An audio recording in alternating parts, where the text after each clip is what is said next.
We know that wind can affect the size and power of waves, but there's something else that can affect their size. That thing is the tides. These lines here are called the tide marks. They represent the different levels that the sea can reach. Every day the sea level changes with the tides, and to understand how it changes, take a look at this.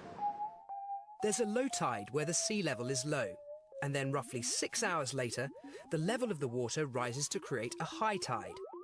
Every day, the sea will have 2 high tides and 2 low tides.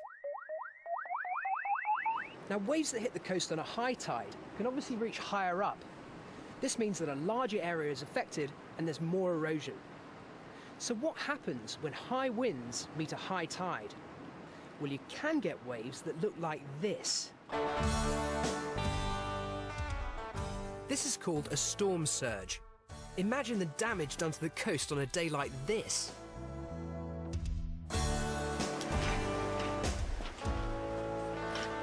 The rocks along the Pembrokeshire coast may all look the same, pretty hard and rugged, but there are actually sections or seams of rock that are slightly softer than the rocks around it. There's also cracks and weaknesses. Now, these areas can be eroded by the sea much more quickly than the surrounding rock, and the exciting thing is this makes for some seriously interesting coastal features. There are caves, arches, and stacks.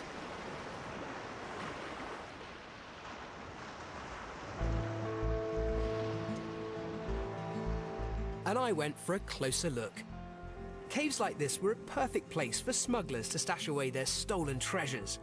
Gold, silver, diamonds, anything they could lay their hands on. But many, many years ago, you couldn't have hidden anything here because this cave simply didn't exist.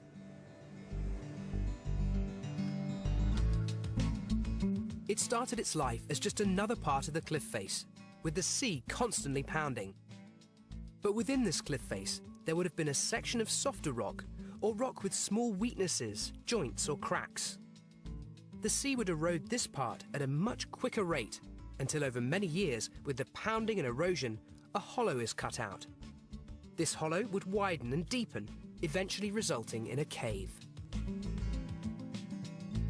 Of course, the sea's still eroding this cave.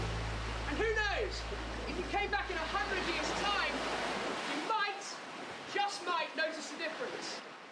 And now for the arch.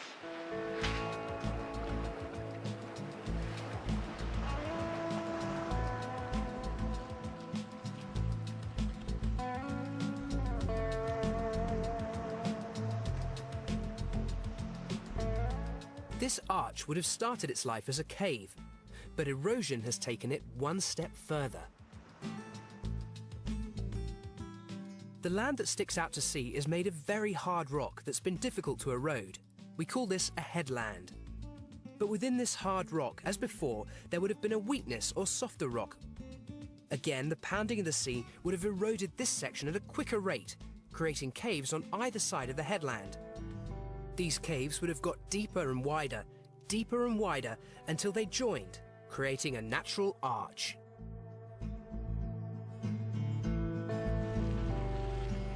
And an arch you can walk or swim right through.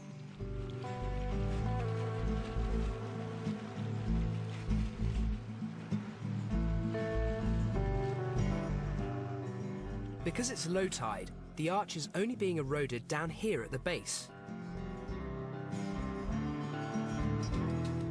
But at high tide, or during a storm, the whole arch would be full of water eroding higher up.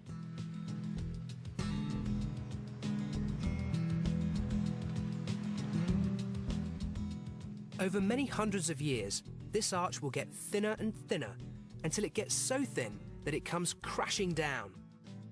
This will leave a tall rock standing in the sea. This is called a stack. This stack will continue to be eroded by the sea until you get a smaller stack, like this one. So that's caves, arches, and stacks. 3 different kinds of coastal feature.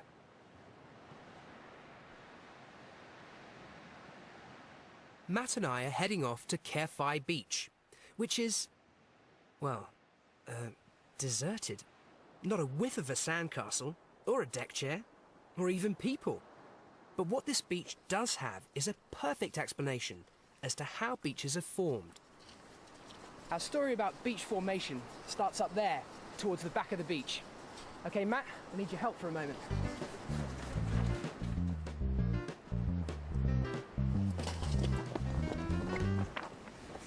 Now, we know that the sea erodes the cliffs. When this happens, large rocks fall away from the cliffs and into the sea. These rocks are big and have sharp edges like this one. There you go, Matt. Go and put that on the beach for us.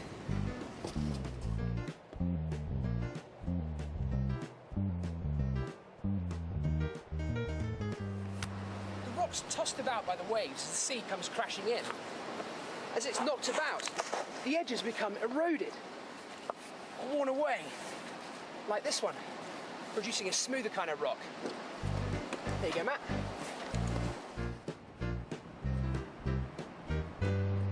These rocks are knocked about and eroded further until you get large pebbles, like this one. Come on, Matt, keep up.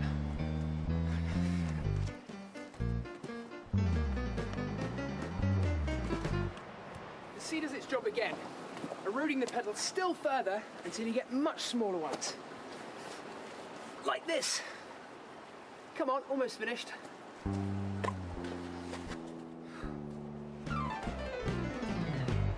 These pebbles are swept along by the sea and ground together until they become sand.